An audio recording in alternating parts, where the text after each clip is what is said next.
Friends beach దగ్గర అవ్వగానే ఇప్పుడు మేము ఇక్కడ ఒక గుడికి వచ్చాము. ఇక్కడే అంతర్వేదిలో ఇంకొంచెం ఒక 2 కిలోమీటర్స్ దూరంలో.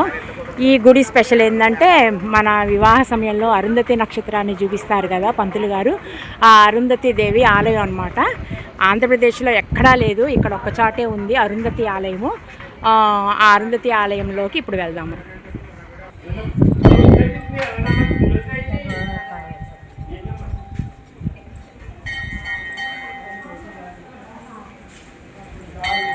ఒక పాయ చాలా బాగుంది.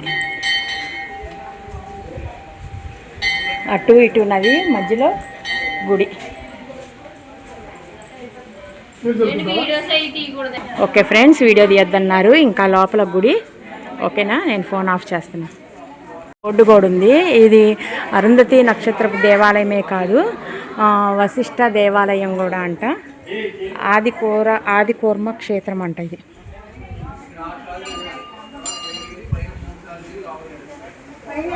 ఇదిగోండి బొమ్మ ఆది కూర్మ. లోపల విగ్రహం ఇట్లా ఉంటుందట్టుంది, కూర్మ అవతారంలో ఉంటాడట్టుంది.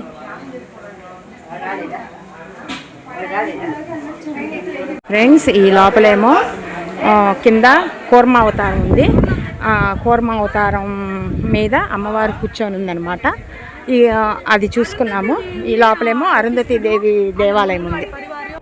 మనం ఈ అరుంధతి నక్షత్రం గురించి తెలుసుకునే ముందు అసలు ఈ అంతర్వేది స్థల పురాణం ఏందో చూద్దాము. యుగాంతంలో జలాంతర్గతమైన భూమిని కూర్మావతారంలో ఉన్న శ్రీ మహావిష్ణువు తన వీపుపై ధరించి పైకి తెచ్చే క్రమంలో ఆవిర్భవించిన తొలి భూభాగమే అంతర్వేదిక. అదే నేటి అంతర్వేది. ఆదికూర్మ క్షేత్రము. ఈ పుణ్యభూమిపై బ్రహ్మ తన తొలి పాదాన్ని మోపి సృష్టి మహాయజ్ఞానికి శ్రీకారం చుట్టాడు. బ్రహ్మ యజ్ఞవేదిక అయిన అంతర్వేదిక అని వ్యవహరింపబడుతూ ఇప్పుడు అంతర్వేదిక పుణ్యప్రదమైనది. దేవదానవులు క్షీరసాగరాన్ని మదించిన దివ్యస్థలం ఇది. ఈ సాగర మదనంలో ఉద్భవించిన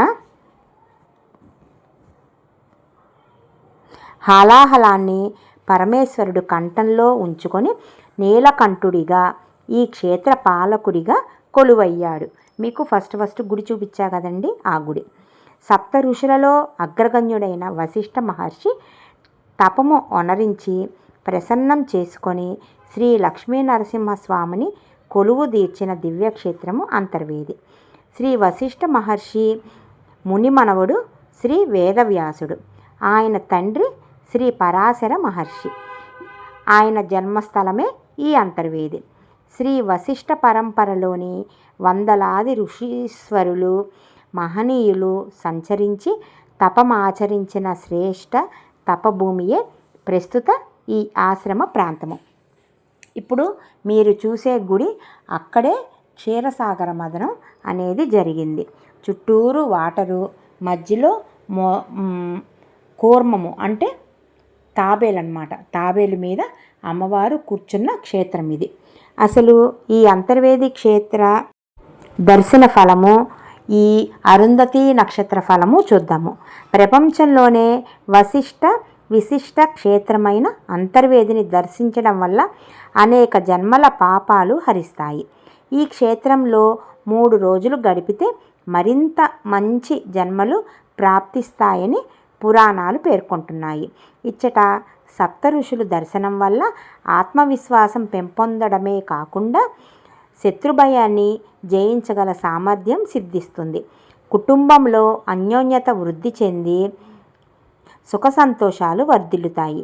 మరీ ముఖ్యంగా ఈ అరుంధతీదేవి దర్శనంతో స్త్రీలకు నిత్య సౌభాగ్యం, పుణ్యప్రాప్తి కలుగుతాయి.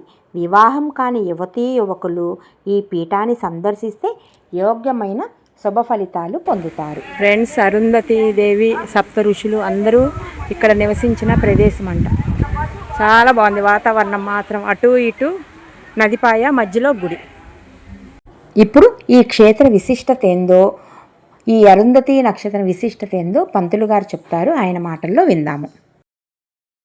వశిష్ఠ దేవాలయం అనేది అరుంధతి సమేతుడైన వశిష్ఠుల వారు వాళ్ళ 100 మంది సంతానము పూర్వం నివసించిన స్థలం ఇది గుర్తించబడింది గురువుగారి చేత. ఆయన పేరు ఆచార్య ప్రసాద్ గురూజీ, నిత్య శ్రీచక్ర ప్రణవ ఉపాసకులు, దీక్షాపరులు. ఆయన గురువు. ఈ వశిష్ఠుల వారికి ఆయనకి ఆత్మదర్శనం అయింది. వశిష్ఠుల వారు కనిపించారు ఆయనకి. అలాగే అమ్మవారు కూడా తాబేలు వాహనంగా కనిపించడం చేత కింద ఆలయంలో ప్రతిష్ఠ చేశారు. కింద గుడిలో తాబేల మీద శ్రీచక్రం ప్రతిష్ఠ చేశారు.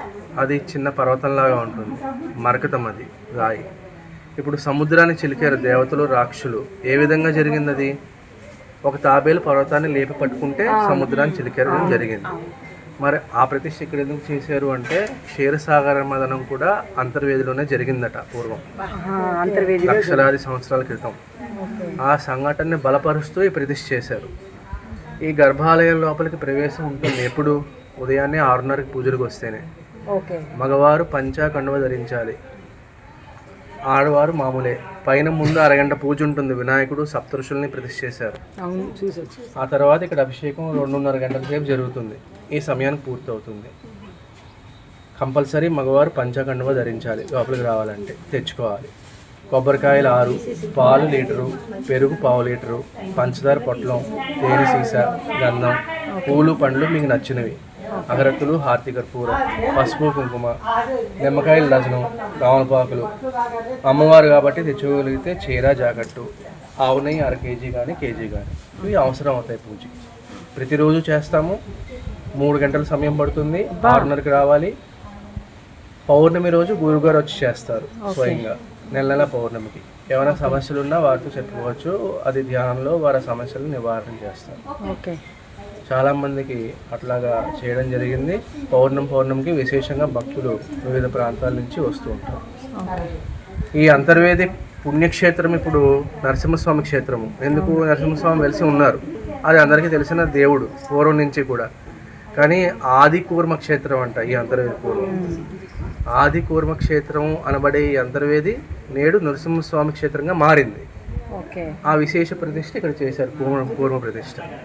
ఈ క్షేత్రానికి ఒక బలాన్ని తీసుకొచ్చారు ఈ ప్రతిష్ఠ ద్వారా. అదండి. ఇంతటితో మన అంతర్వేది ట్రిప్ అయింది. ఇప్పుడు ఇంకా పాలకొల్లు వీడియో చూడండి. రేపటి వీడియోలో పాలకొల్లు వీడియో వస్తుంది.